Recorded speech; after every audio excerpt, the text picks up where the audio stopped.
Okay, so we are all wired up. The sound is not good. We'll get that worked out, I'm sure.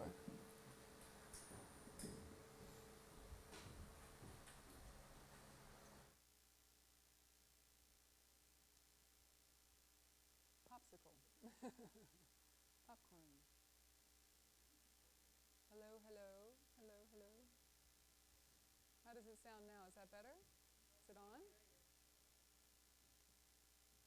And there's, oh, great.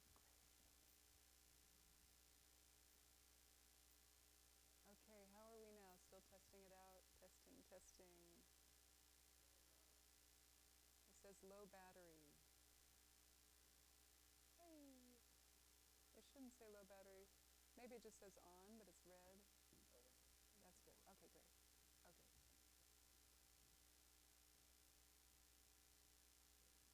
Okay.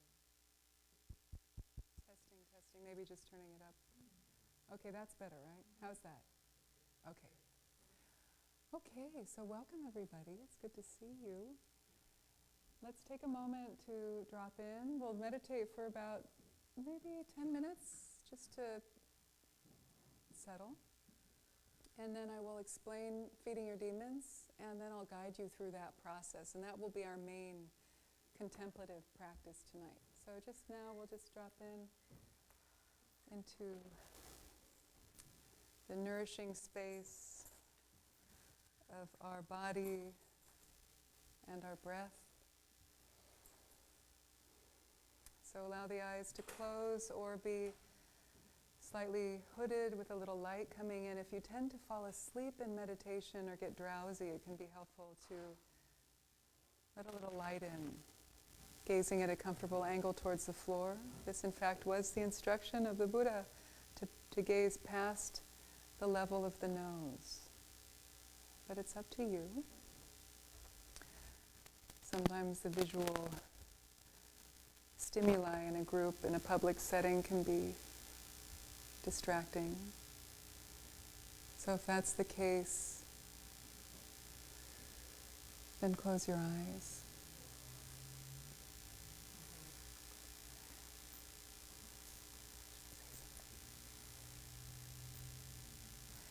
So there's a buzzing, but we're going to work on that.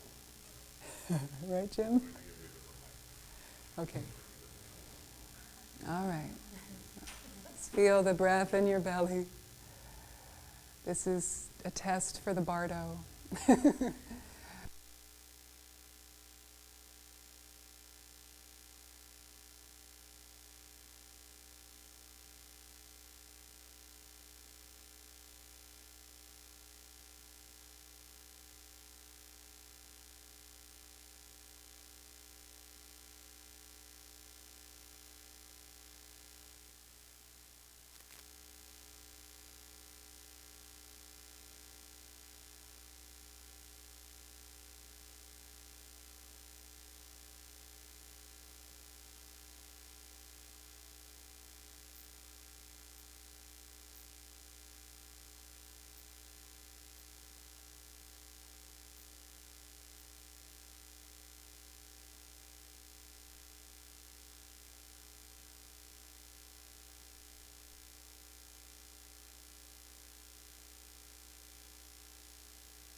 top.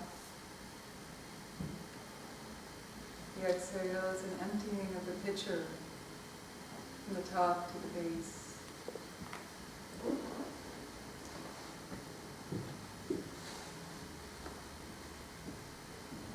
Relaxing the belly, the belt line.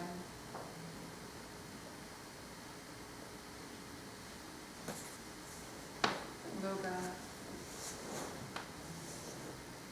The legs and the feet.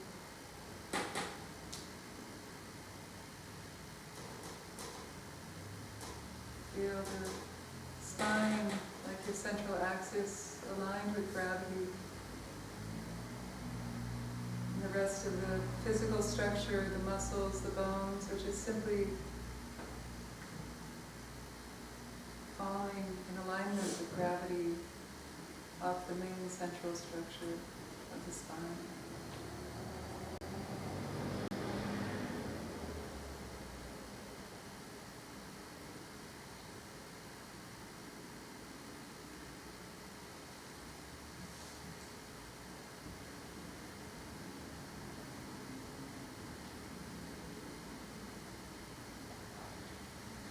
The mind is wandering and flying around, let it gently descend and alight upon the breath as it flows in and out of the body, like a bird alighting upon a branch. So come home to yourself again and again. This gentle presence is a gift of love.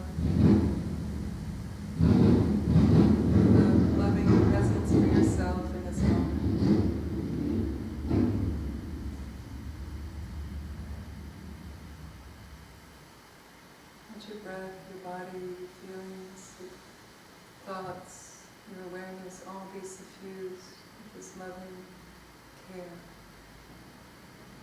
your own presence.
mind with gravity at ease within itself.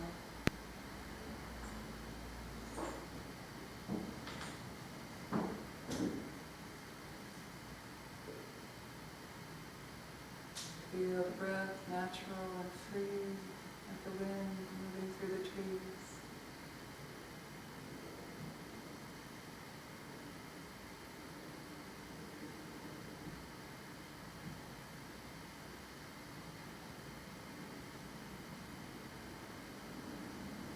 And feel the mind vast and spacious like the sky.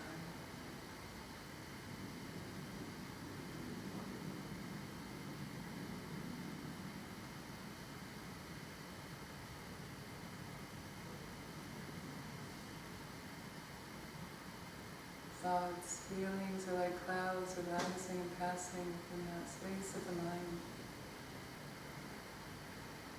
They appear yet they're empty, empty of solidity.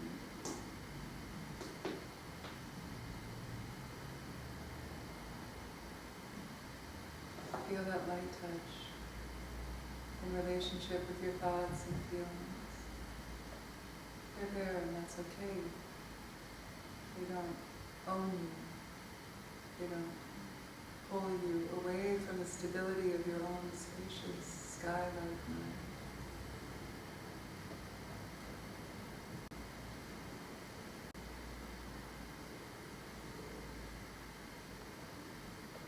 And that sky-like mind is always pervaded by the warmth of the sun.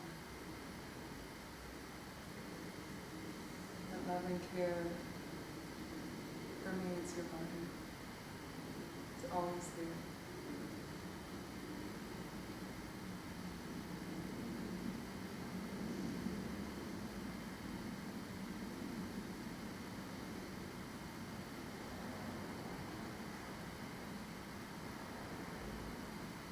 Simple presence is an expression of love.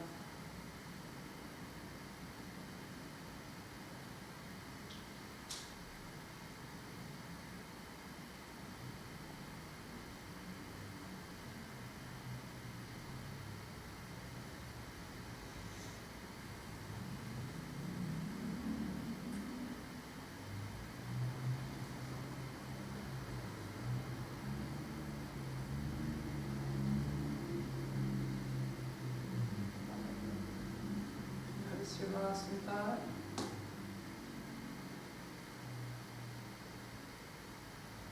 Love yourself as you're lost in thought. You notice you're pulled through heated emotions. Love yourself in that heated emotion. You notice you're blissed out, high on meditation. Love yourself. Blissed out. State. Let it all come home. Bring it all home.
How's that? That's better. Thank you, Jen. Thanks, everybody.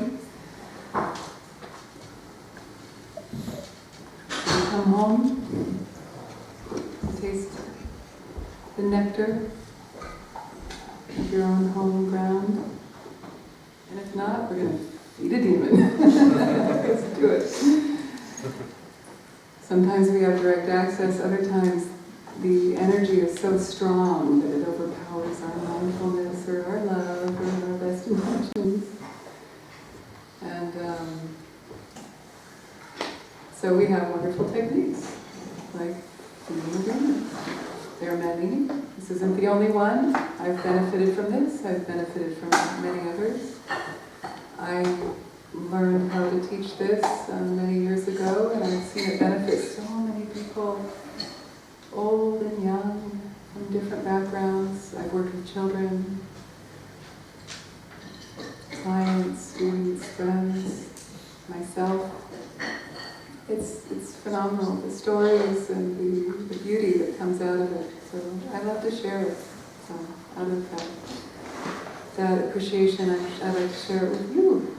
So thank you for coming. And I understand that for some people, feeding your demons does not sound like a very fun way to spend your Wednesday night. But I commend you for coming out for this.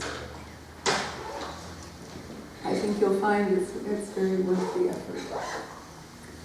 Because, you know, it's good to make an effort, and it pays off. You can't just pop a pill all the time. Now, sometimes popping a pill is just what we need to do, but also there's a satisfaction and contentment that can come from really learning how to dive deep within ourselves and pull forth the treasures. Once you learn this, you don't have to, you can stay home. Do it with yourself, do it with a friend. So feeding your demons. Feeding your demons. Where to start tonight? How many people met a couple demons in the meditation just in the last 10 minutes? Yeah. The teacher says, be present, la-li-la, it's love. For some people, it's like, I can't do it, but I hate myself because I'm really not having a good time, and we're supposed to be having a good time. How many people have that experience? Good. Okay, just a few. That happens to me. Especially with experienced meditators, when it happens to you, you're like, this is really depressing. But that's it. It's not linear path, right? That's the illusion. We think it's supposed to be linear, but we cycle through. But it's really maybe never the same point back. There's always, maybe it's up, maybe it's back down, but there's a cycling. So feeding your demons has helped me when I'm, going through a cycle that can be a bit dark or just confusing or uncomfortable. And we can work with subtle things with this practice, like sometimes you might just feel a low-grade dis-ease, unease in your life. Work it with the 5 steps of feeding your demons. I worked at this 5 steps with distraction I was having in meditation. I couldn't shake it, and then I started hating my meditation practice. How many people have hated their meditation? Like the last thing you want to do is sit down on the cushion. So feel where that lives in your body. Work it. Then you can work the big stuff too, like father wound, mother wound, trauma, anxiety, depression, craving, addiction, self-hatred, self-loathing. I've seen this work in all different domains. So you might want to work with one of those demons that came up in the practice. If you were one of the people who raised their hands, if you were chewing on something, gnawing on it, or if it was gnawing on you, maybe it came for a reason, it's knocking on your door. Hello, pay attention to me. See me. I have a message for you. Because what we do is we find this energy, this block, we feel it in our body in the first step. And that's very important because often we're stuck up here. How many people feel like they're stuck up here? A lot. Yeah. It's an interesting phenomenon in our day and age. It's like a disembodiment. And so the first step, find the demon in your body, is about, okay, where is this self-loathing living in my body right now? Not yesterday, not last year. Where is it right now? Sometimes that can already start the healing process because we're running away from those feelings. So this is a turning and looking, but then feeling. Not thinking, feeling it somatically. It could be in your belly or your heart. Maybe it's got claws around your heart. Maybe it's like a helmet on your head. The subconscious communicates through imagery, so you're going to get a lot of imagery in this practice. We even do this work with art. It's very cool. We do artwork. It's a therapeutic limb of this practice. The first step, finding the demon in your body. So where does it live? What's its texture, its temperature, its color? Dropping in, feeling it as intimately as we can. And then in the second step, what we do is we take that feeling. I'll continue with this theme of self-loathing. So for me, maybe it's in my head. Yeah, it's thinking, the critic. So for a period of time during this process, we invite it to take form as a being in front of us. So that's a very interesting moment as well, because usually we're face planted with the thought or the feeling. I'm a piece of shit. And it's just so close that we can't even see it. So the second step is getting this urchin off of your face, and then you can see it. Oh, it's hairy and giant and mean looking, and, right? Whatever comes to you, this is the subconscious giving you clues through imagery. So the second step is unfusing with that energy, and then letting the imagination play a little bit and give you imagery. In that second step, and I'm going to guide you through this whole thing, but I just want to give you a little roadmap before we do it. I will invite you to ask that personified being some questions. What do you want? What do you really need? How will you feel when you get what you really need? Very important questions, because what do you want is a direct, it's kind of like breaking the ice a little bit, Hi, welcome. Oh, what's your name? Like, what do you want? It's like, what's your name? Like, why are you here? What do you want? And often that's just getting at the surface, it's scratching the surface. Then the second question, what do you really need, is getting at what's that deeper need beneath the want. Then the third question, how will you feel when you get what you really need, is dropping even deeper. Because that need is there for a reason. It's like you have an itch on your back, you need to scratch the back, And how will I feel when I scratch the back? Oh, I'll feel relief. So that third question is dropping us down so that we can get to a feeling tone. The way the so-called demon, this blockage, challenge, would feel when it got its need met. So for the self-critic or the self-loathing, what do you want? The answer might be, I want recognition, or I want attention, validation. Well, how will you? What do you really need? The second question would be, oh well, I want to be accepted. I want to feel like I belong. Well, how will you feel when you get what you really need? How will you feel when you belong? Oh, I'll feel love. or loved. So we're dropping down to this feeling. You see how that's a much more vulnerable place. So when we say feeding the demons or feeding your demons, we're not feeding the want. That wouldn't be very productive. So that's very important to be clear on. You see, recognition, that's not really deep, like when I feed recognition, that's kind of stays at the superficial level. But if I feed it love, then that starts to really heal the core wound of that little being, that angry child or that hurt child or whatever it is. So those 3 questions are asked in the second step, personify the demon. Then you ask those questions once you see the demon. Then I'll tell you to switch positions. You'll actually get up and sit in an empty seat in front of you, or you can stand up and turn to face your empty chair, and you'll become the demon. You face your original seat, you take the stance, the posture, the expression of the demon, you really let yourself become that. And then you'll answer those questions that were asked earlier, speaking as the demon. That's very important, because a deeper truth comes through when you're actually embodying that energy. Then, step 4, you come back to your original seat. I'll guide you through the whole thing. You'll come back to your original, your eyes are closed throughout the whole process.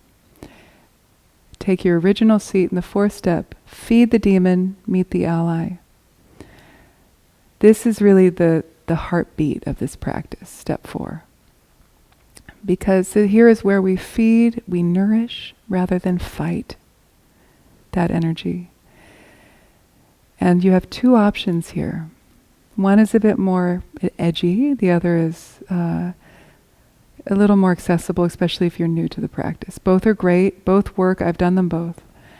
The first, more edgy one is to imagine that your body dissolves.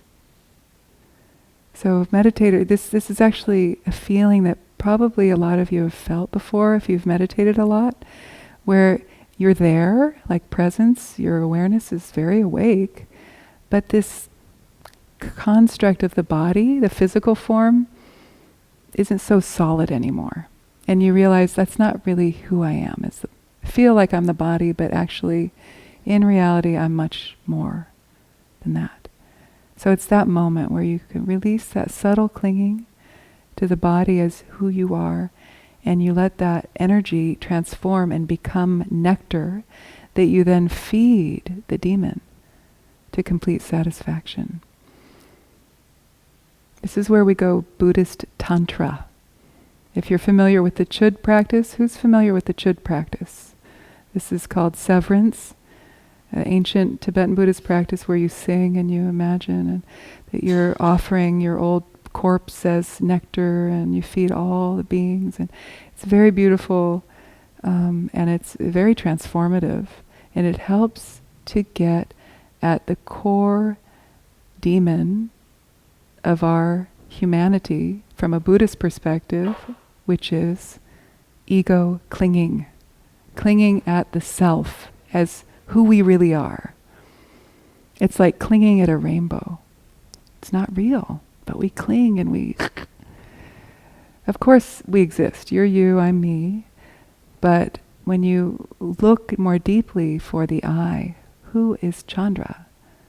You don't really find her. Is it my voice? Is it the thoughts? But where are the thoughts? Epiphenomena of the brain? But when I crack open the brain, it's gray, white matter. Is that Chandra? So you see, appearing yet empty. So we can loosen that grasping on, that clinging to the separate sense of small self, and offer nectar and feed the demon to complete satisfaction. Now if that's like, whoa, I don't want to do that. I like my body. Some people tend to dissociate around trauma or issues, so it's better then, if you're not quite ready to do all that, to just imagine that you create an infinite supply of nectar in any way that appears to your imagination. It could be rain, it Could be light coming from your heart. Could be big scoops of Haagen-Dazs ice cream. I had a big hydraulic hose. I think I've told this story a million times where I had this big hydraulic hose because the demon was very stubborn. I'm like, oh yeah? Well, but it was a loving, oh yeah. I was like, you're going to like this. Anyway, so let the imagination be free. So, 2 options. First is to dissolve your body and that energy of the feeling of the dissolution in this physical form transforms into nectar. Or you can just imagine that you create an infinite supply of nectar. Okay? Those are your 2 options. It's up to you. Do whatever feels good for you. And that nectar has the flavor, the quality of the feeling the demon would have when it gets what it really needs. That's the magic here.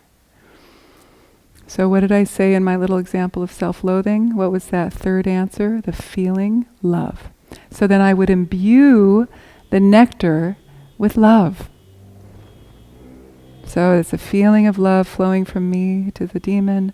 Maybe it might be coming to me as light, and I'm offering light. Maybe it's rain falling from the sky, a rose petal rain. It could be anything. Sometimes a big pool of nectar. Could be any color. Notice the color. And you feed the demon until complete satisfaction. I'll give you time to do this. For some people this takes a while. For other people it's almost instantaneous. But because we're in a group, I have to set the pace, right? So if you're doing it at home, you set your own pace. So I'll give you time here. You just keep feeding. If you get distracted, come back. The nectar is your mindfulness anchor. This is often where people distract, because it's kind of spacious. And especially if it's an issue that's triggering for you, your mind might be like, I'm done. I don't want to be here anymore. Like, what would you do with a child? You don't just abandon the child. Don't abandon yourself. Stay. Come back. Come back. Come back. Come back to that feeling of the nectar flowing from you to the demon, offering it freely. It's unlimited in its supply. And notice what happens to the demon as it takes in the nectar. It might drink it, it might eat it, it might swim in it, it might at first go, I don't want that. But then you can say, you said you really wanted that love. You're the one who said you'd want that. Sometimes you have to, what is the word I'm looking for? Coax, yeah, not coax, it's more of like what you would do with a child, not coddle, but like, anyway. Yeah, you have to remind it that you're not giving it bitter medicine. You're giving it the thing they've wanted all along. So that's a helpful tip for stubborn demons, because they do come up sometimes. When you fed the demon to complete satisfaction, something happens. Usually it could disappear, it could shapeshift, it can transform into something else. That's when I'll invite you to meet your ally. So sometimes the demon transforms into an ally. Other times it disappears altogether. Then you invite an ally to appear into the space. Sometimes a being remains, and when you ask it, are you my ally? It says, no. That's okay. It can just move off to the side, and then you invite an ally to appear. The ally is the transmuted or the transformed energy of the demon. These are all aspects of our own self. So it's like the other side of the coin. So when that knotted up energy of the challenge, that blockage is fed and massaged and loved, it can unravel, and then it's energy, it's pure potential. And that's your wisdom. And that manifests as the ally. Can be anything. There's no right or wrong here. It can be a butterfly. It can be Mother Mary. Whatever your subconscious offers to you, you accept. You're open. Don't edit. Don't judge. And you might want to feed that demon. But sometimes we edit and we judge our creative mind. Oh, I don't trust it. Maybe you feed that demon too. Or you can just say, oh, I'll feed you next. Sometimes we say first thought, best thought. Trust that. Now that first thought might morph into other thoughts. That's okay too. All right, so then you meet the ally. I'll guide you to ask the ally some questions, asking for help, for guidance. Then you'll switch positions and become the ally. And you'll answer those questions as the ally. Then the last step, the magical step of step 5, rest in awareness. This is where all the doing, the fixing, the journeying, all of that falls away and you just get to rest in your natural state. It's like all the guests have been fed and now you can lie down and rest. Put your feet up. Nothing to do, nothing to fix. And, in your own home practice, you could rest in step 5 for a good hour if you're really there. Tonight, maybe we'll do 5-10 minutes. Probably 5 minutes. But that 5th step, basically step 1 through 4, is like cleaning your house before you sit down to meditate. Really. This is like doing your housekeeping, aligning in a good way. And then step 5 is where the real, that's meditation. 1 through 4 is more like a process. It's not like a formal Buddhist meditation. But step 5 is meditation. So, I think that's... Any comments or questions before we'll take a little break? Not a big one, like don't get all chatty. Because we have a good quality of attention right now. It feels deep. I want you to start feeling into what you want to work with, if you haven't already. What's eating at you? What's causing you discomfort? What's draining you? Did you have an argument recently? Is there conflict that hasn't been resolved? Are you at a juncture in your life and you don't know which way to go? Do you have an old thing that just won't go away? You can work with any of that. But what's helpful to do is to work with what's really up for you right now. What can you smell? Can you taste? If there's something. If there's nothing really up, then you can drop into some kind of old friend old demon that you want to revisit in this context. You can do that too.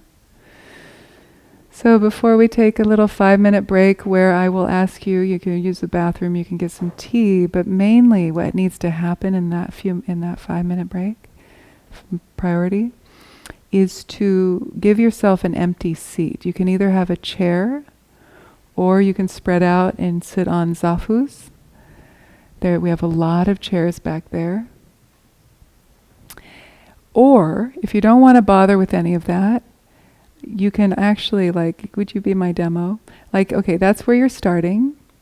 Step 1, find the demon. Step 2, personify the demon. Then when I tell you guys to switch positions and become the demon, you could just stand up and turn to face your original seat. And then you can become the demon standing up. And that's kind of a simple way. That's the way we do it at conferences where there's a lot of people. So you can also, because it's a big group tonight, we can also do it that way. But feel free to get a chair if you really like to sit, or if you have a physical ailment you need to sit. We have plenty of chairs. You can even spread out and put 2 chairs back there or there. Any questions, comments before we dive in? This is really also good to just experience it before you get too well, what if? Oftentimes before you do it, people will be like, well, what if? The fear demon will come up. But I'll guide you through the whole thing. Your eyes will be closed. You're in a good, safe place. Everything's welcome here.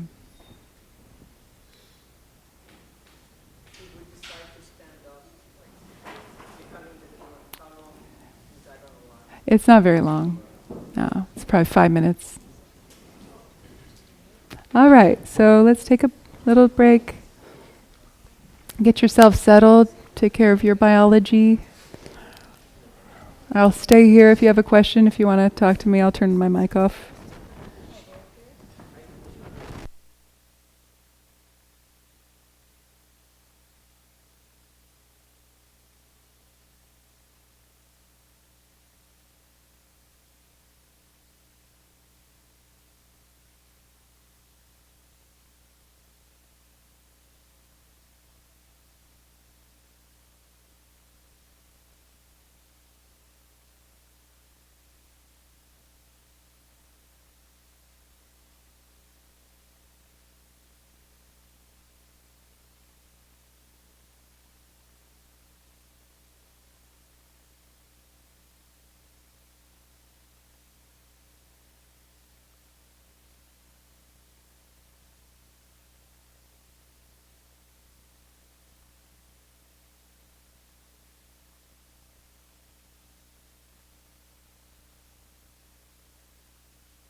helping you to refine what you want to work with. We could take a minute or two. I'll also give you a couple moments to drop in and really land on it too, so don't worry if you don't know exactly what you want to work with right now. Yes? I kind of identified stubbornness as a demon. Good. And only really recently actually saw how much of a problem it is. But I think there's something deeper to it that I haven't really. It takes the form of procrastination or this and this and this, but there's something deeper to it that I can't get to. Maybe it'll reveal itself. Yeah. Exactly. Like if stubbornness is what you have access to right now, then work that, and it might, get more kaleidoscopic as you go in, and you'll be like, oh, that's connected to anger or resentment. I'm making that up. It could be anything. But so work with what you can access and then just trust. There's some really interesting aspects of this practice. We talk about the Hydra, where, in Greek mythology, the Hydra is like a demon, a monster, that has a core body and then lots of heads and legs and arms. So sometimes we can have a constellation of issues like that. Like we have a core issue and then we have these offshoots of it. So stubbornness might be one head or one arm. And so you can kind of trace back and feel, okay, what is that core that comes through? But that usually reveals itself through talking and journaling and working this. Yes.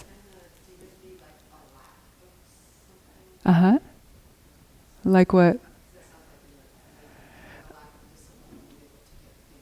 Yeah. Like undisciplined. Yeah, because that's definitely a feeling. Like, oh, I'm not disciplined.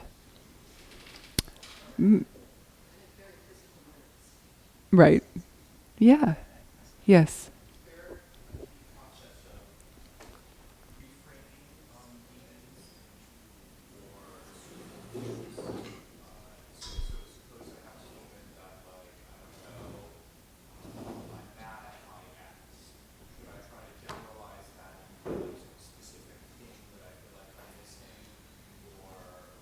No, just feel the anger. Work with the anger. Yeah, don't overthink it or try to get, more deep with it. Just feel what's the raw truth of what's present right now. We have to meet ourselves where we're at right now, right? And so the other thing I want to say is if you're working with a relationship, I have to say this as a caveat, the other person is not our demon. It's how we feel in relationship to that person that's the demon. So some people might think, oh, I'm going to feed my ex. You didn't say that. But, right, okay, you're not working with the ex. That other person's not the demon. It's how you feel in response to that person. The anger, the jealousy, whatever, the heartbreak, whatever that is. And also, that's all for now. Yeah. So, in the context of the destructive emotions chapter, Yeah. Yeah, absolutely. The 5 poisons. The 5 poisons of ignorance or doubt, anger, arrogant pride. Yeah. Craving, desire, or jealousy, envy. All of those are those 5 core poisons that the Dalai Lama talked about. Thank you for bringing that back around to our book study group. Those are kind of in Buddhist psychology, those are our 5 core ones, and then they're offshoots from those. So absolutely you can work with one of those. Doubt. Really a demon is, in this terminology, is anything that causes, makes you feel blocked from freedom, blocks your experience of freedom. Okay, let's drop in. So closing your eyes, and you'll keep your eyes closed throughout the whole process.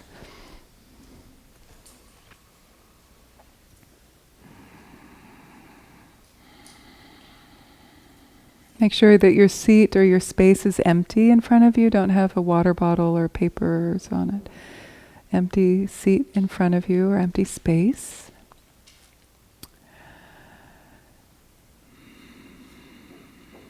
And we begin by taking 9 relaxation breaths.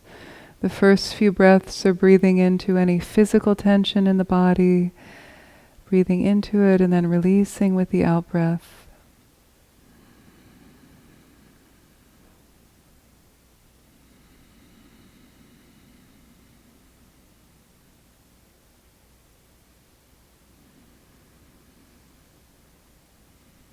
Then your next few breaths, breathing into any emotional tension. So any holding, feel where emotional tension is in your body. Breathe into it and then release, let it melt down, down into the earth beneath you with the out-breath.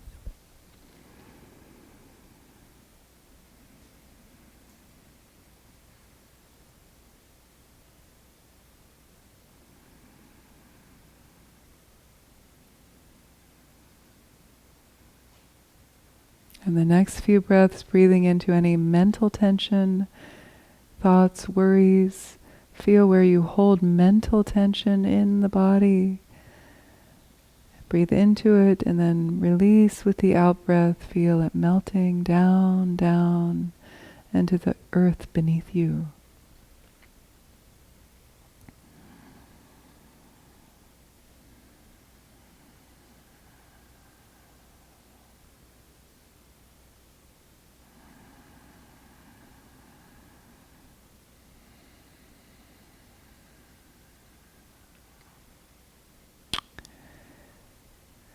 And now take a moment to arouse a heartfelt motivation for your practice to be of benefit to yourself and others.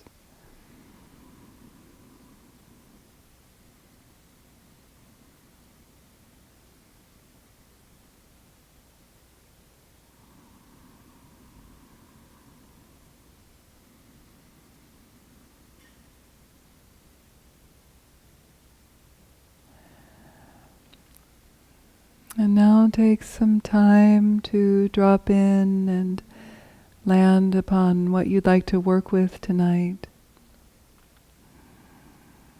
If you have a few things that are options, then try to bring into focus what's most at the surface or most needed to work with tonight.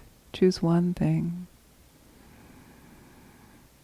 Self-hatred, anger, jealousy, addiction, discontent, dissatisfaction, whatever it is for you. It could be chronic pain. It can also work with a physical sensation. Illness.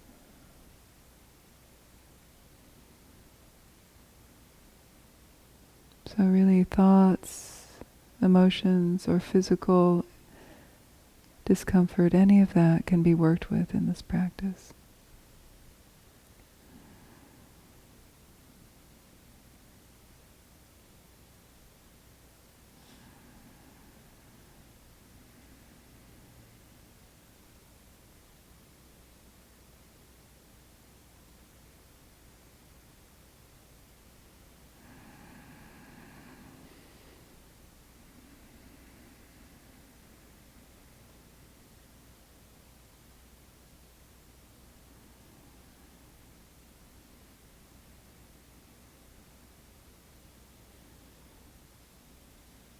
And now, having decided what you're going to work with tonight, the first step is feeling where it lives most strongly in your body, its location in the body.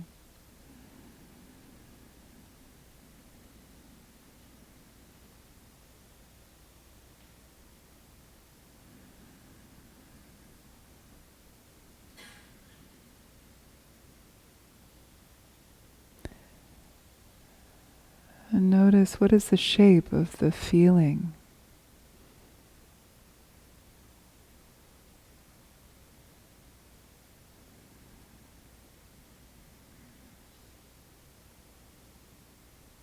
Really let this be somatic. Don't get into the thinking, the storyline. Drop into the body.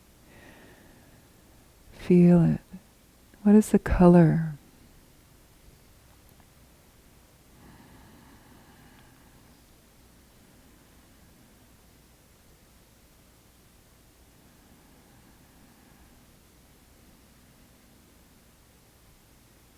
What is the texture of the feeling?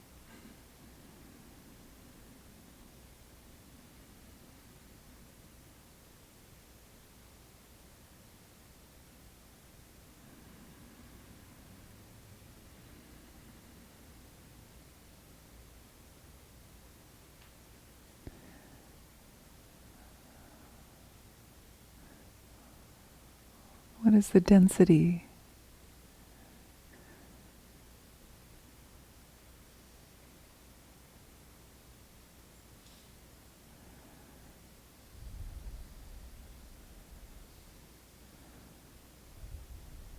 And what is the temperature? Is it hot, cold, warm, neutral?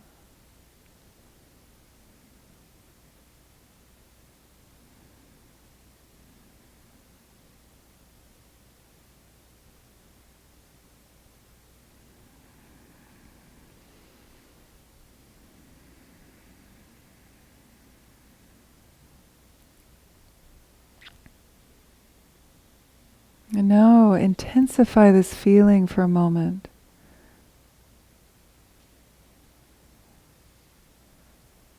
And then allow this texture, shape, color, and so on, allow it to leave the body and become personified as a being in front of you. Face and arms, eyes.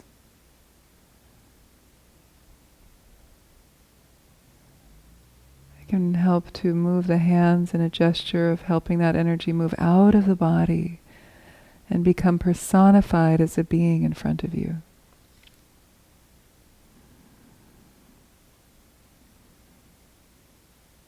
And notice what you see.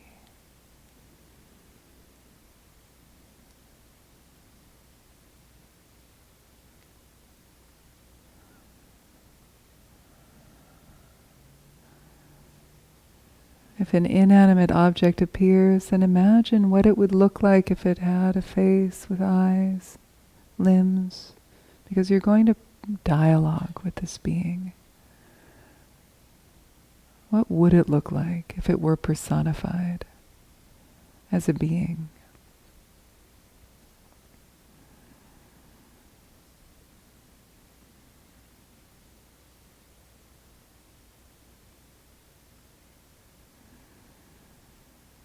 What is its size?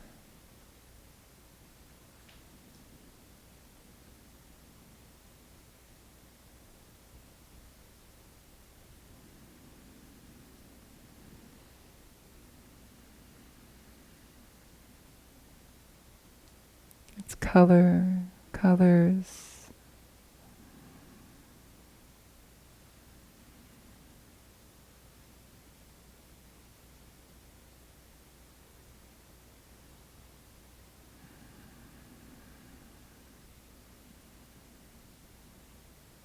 What is the surface of its skin? Is it smooth like skin, fur, feathers, scales?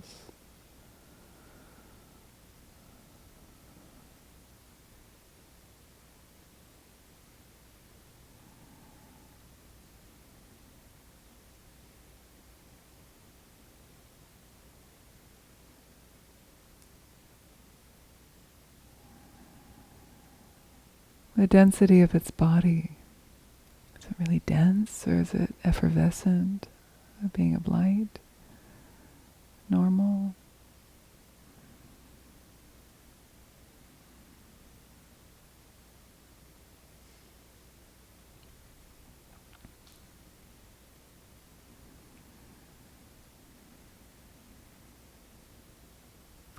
Does it have a gender?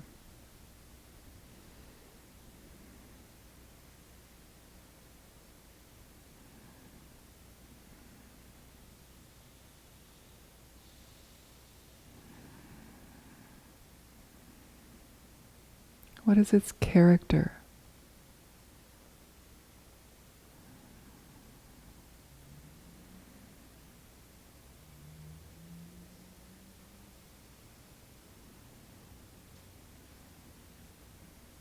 Its emotional state.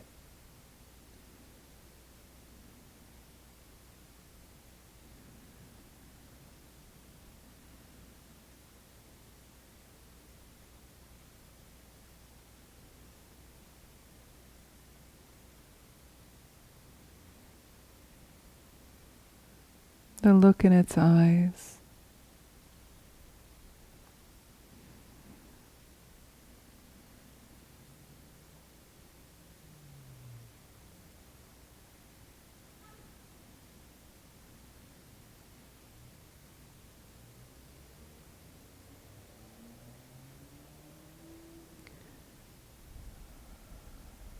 Now notice something about this being that you didn't see yet.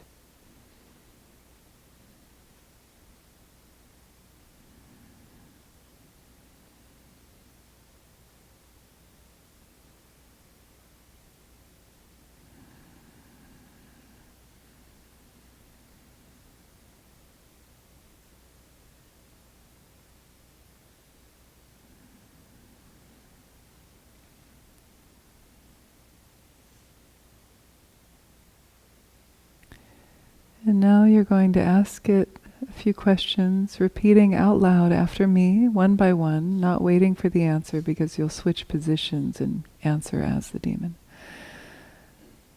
Repeating out loud after me, what do you want? What do you really need? How will you feel when you get what you really need?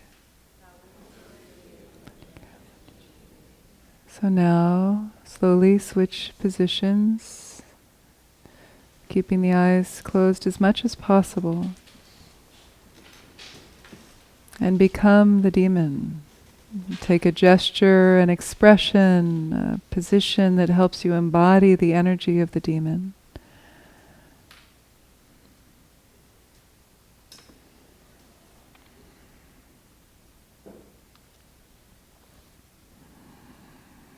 And notice how it feels to be the demon now.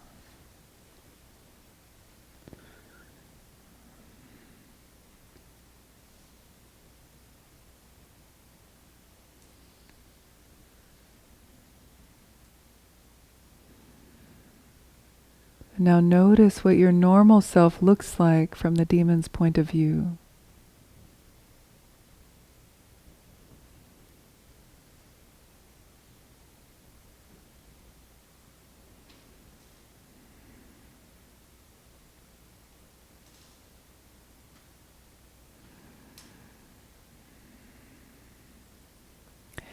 And now, speaking as the demon, you'll answer these 3 questions. I'll say the beginning, and you can complete in a full sentence, this time quietly speaking internally, not out loud. What I want is. What I want is.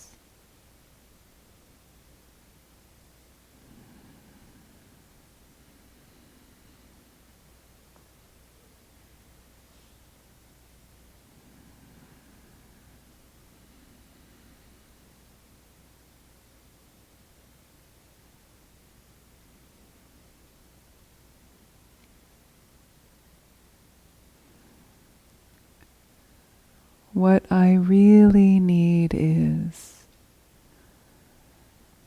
What I really need is.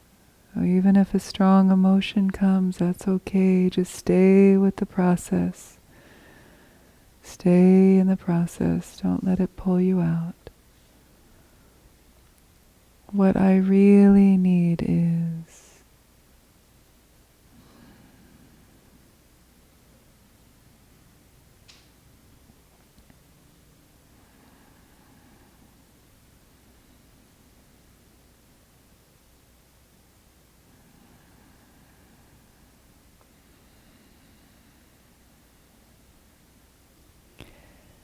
When I get what I really need, I will feel. When I get what I really need, I will feel.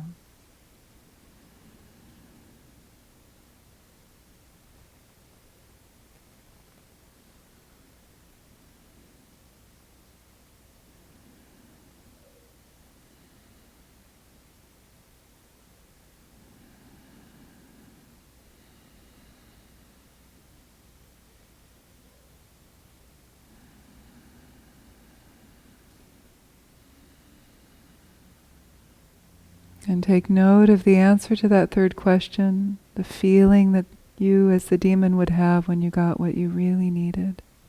Take note. And then when you're ready, slowly switch back to your original seat.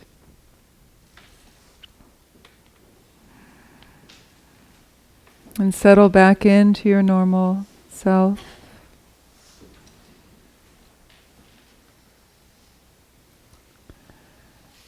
And see the demon in front of you once again.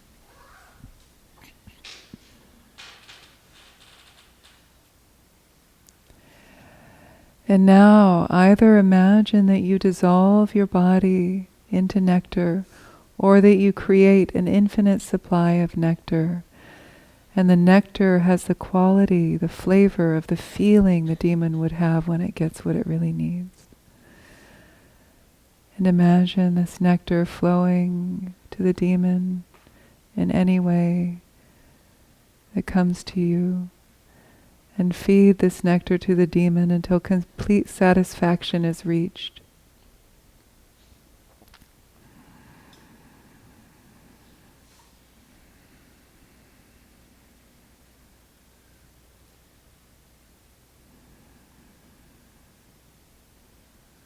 Notice the color of the nectar.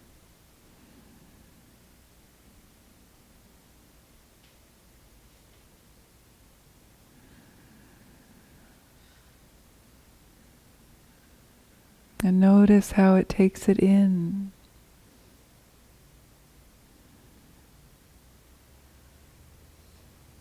Notice what happens as you feed the nectar to the demon.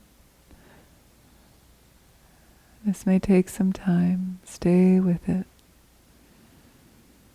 This unlimited supply of nectar flowing from you to the demon, feeding till complete satisfaction.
Feeding, not fighting. With the open, compassionate heart, continue to feed the nectar, offer it.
And noticing what happens as the demon takes it in. Does it shapeshift? Has it dissolved or disappeared altogether?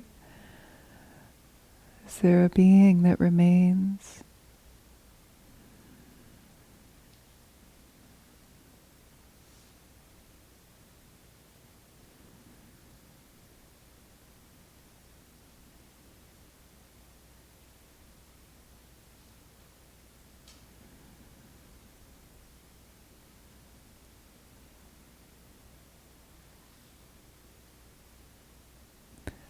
feeding till complete satisfaction.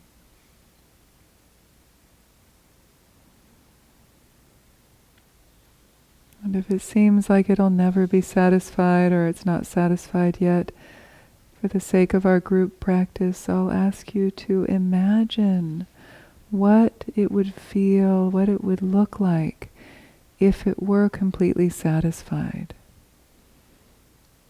What would it look like if it were completely satisfied?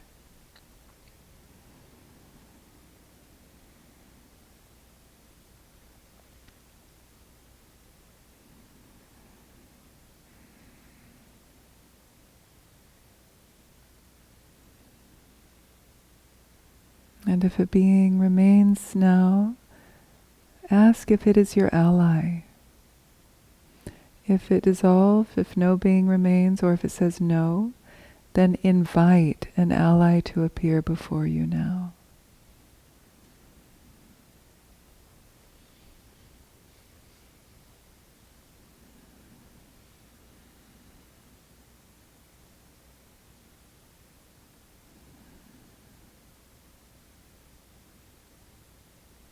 And notice what you see.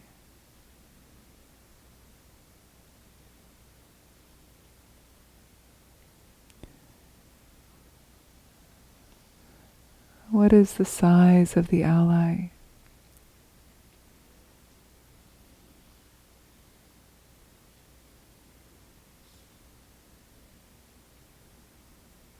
Its colors.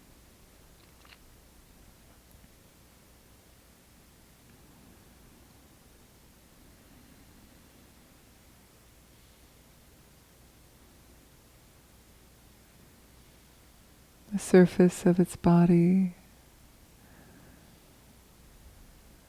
texture of its skin.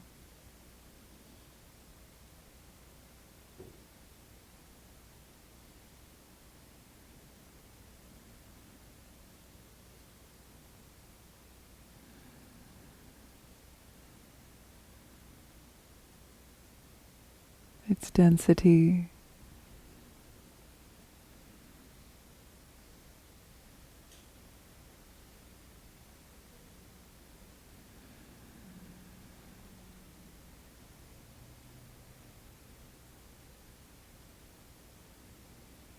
Does it have a gender?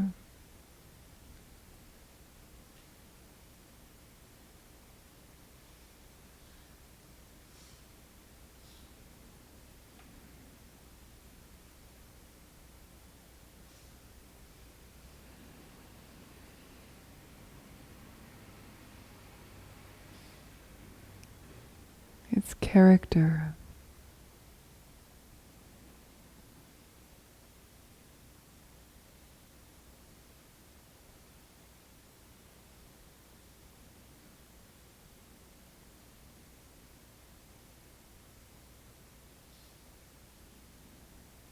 What is its emotional state?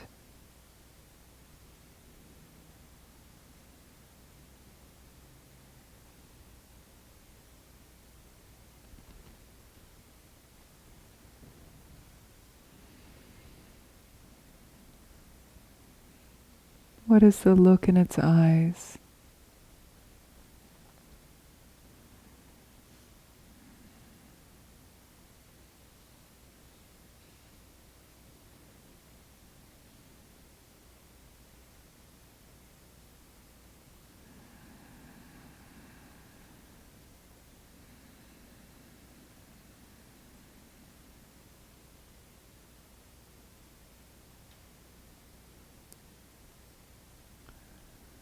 And now notice something about the ally that you didn't see yet.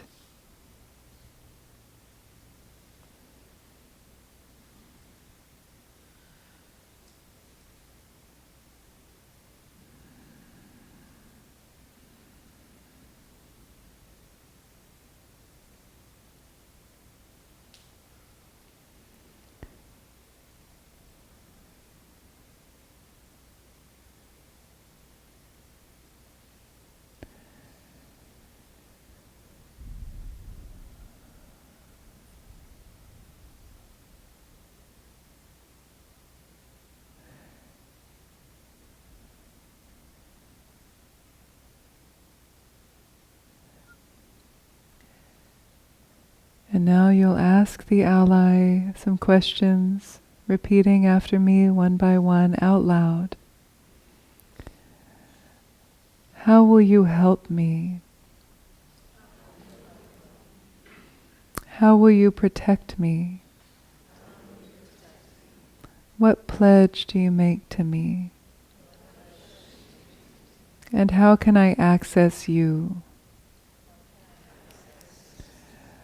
Having asked the questions, now slowly switch positions and become the ally, sitting in the empty seat or space in front of you, turning. And take a moment to settle into the ally's body. Feel free to take a gesture, an expression that helps you embody the energy of the ally.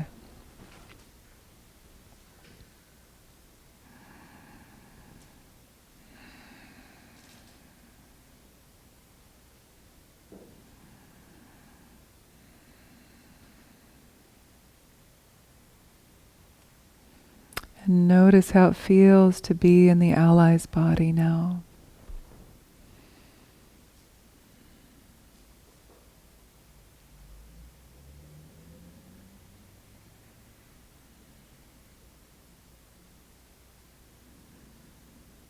And notice how your normal self looks from the ally's point of view.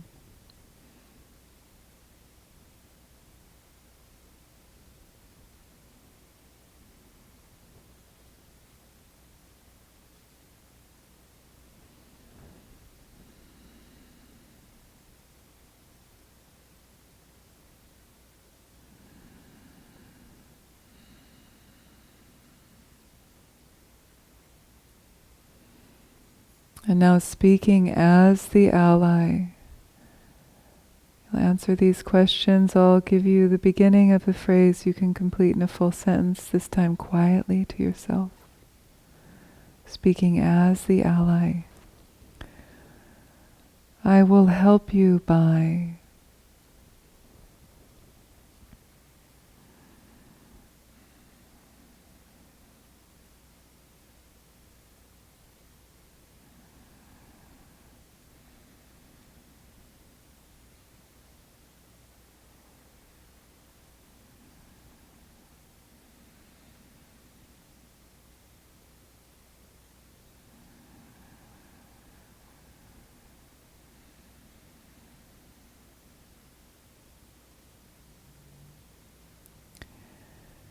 I will protect you by.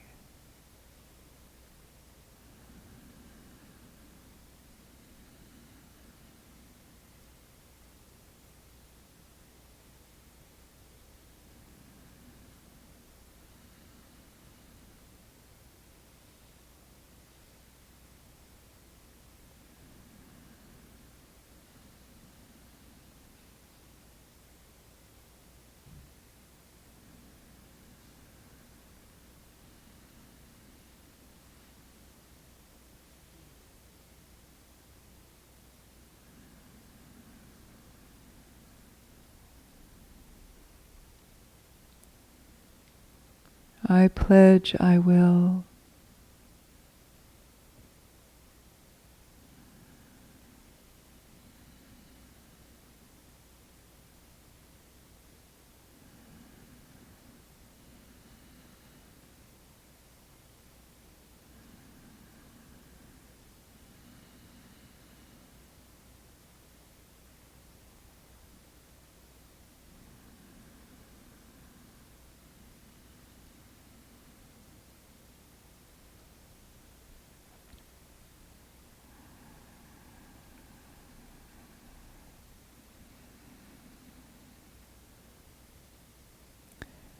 And you can access me by.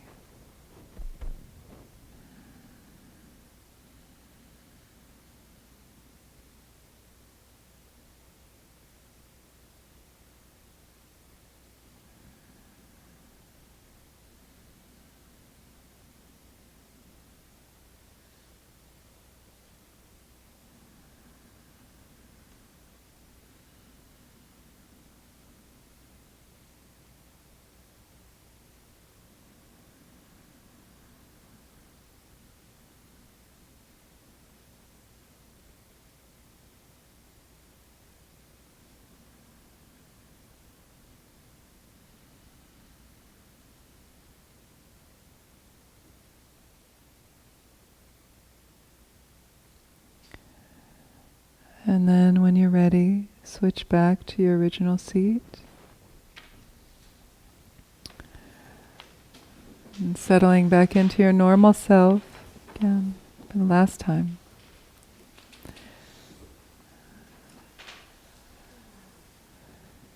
And see the ally in front of you. Feel the protection, the power, the potency of the ally.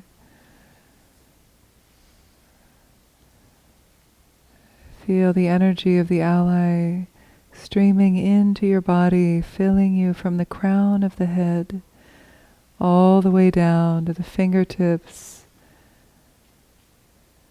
and to the soles of the feet.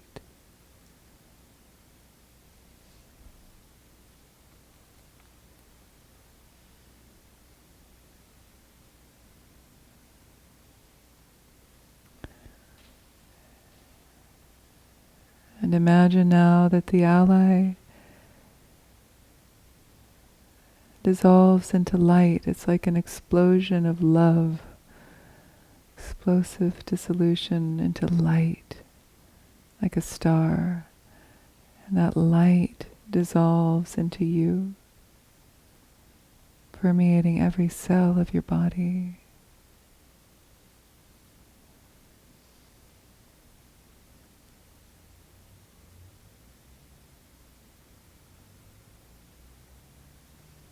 And then you too dissolve into luminous, spacious awareness. And allow yourself to rest in the fifth step, rest in awareness, uncontrived, at ease. Nothing to do, just rest in your natural state.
We can close by personal dedication of any positive energy, merit of this time together in your personal journey for the benefit of yourself and others.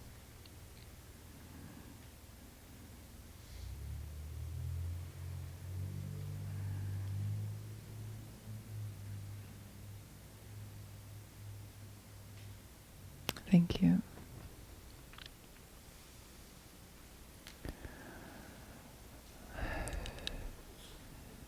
Yeah.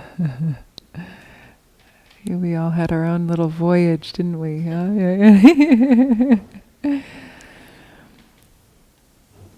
So we do this every 6 weeks or so. It will be announced on the website and in our newsletters if you want to continue.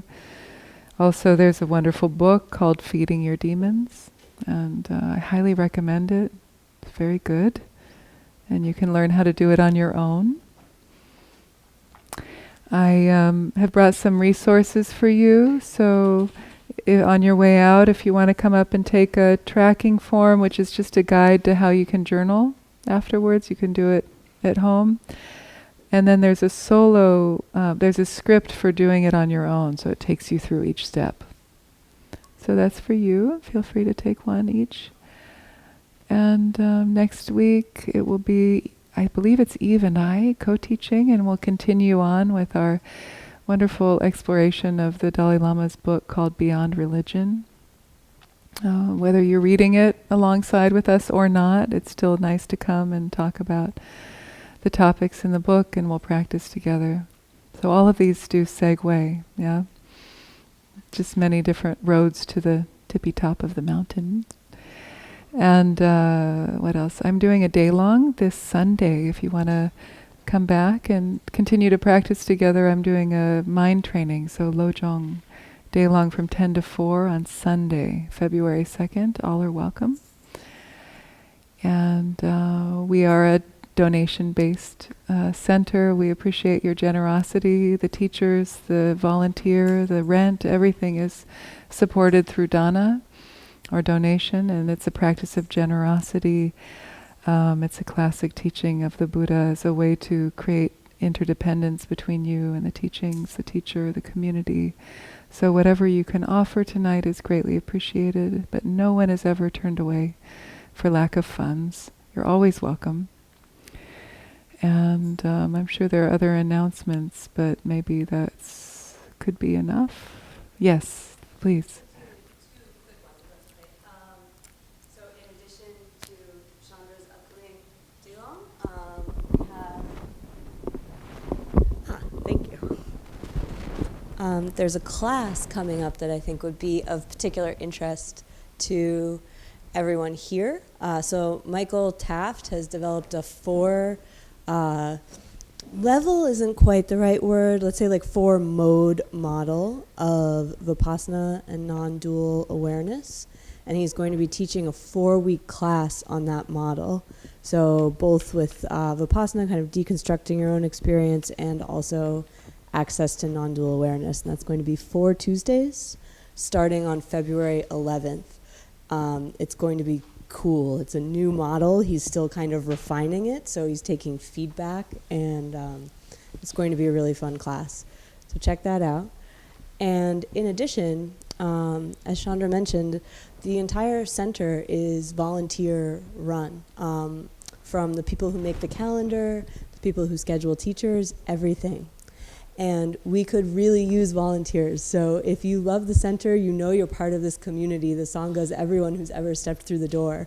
And if you're looking for a way to kind of level up what you're giving back to the Sangha, we would love volunteers to sit at the desk for events, to help us get things on the calendar, to help us with all of our various spreadsheet needs. Turns out non-dual meditators, spreadsheets, not always friends. So if you're a spreadsheet person, you can talk to me, you can talk to Julian over there, or you can talk to Genevieve.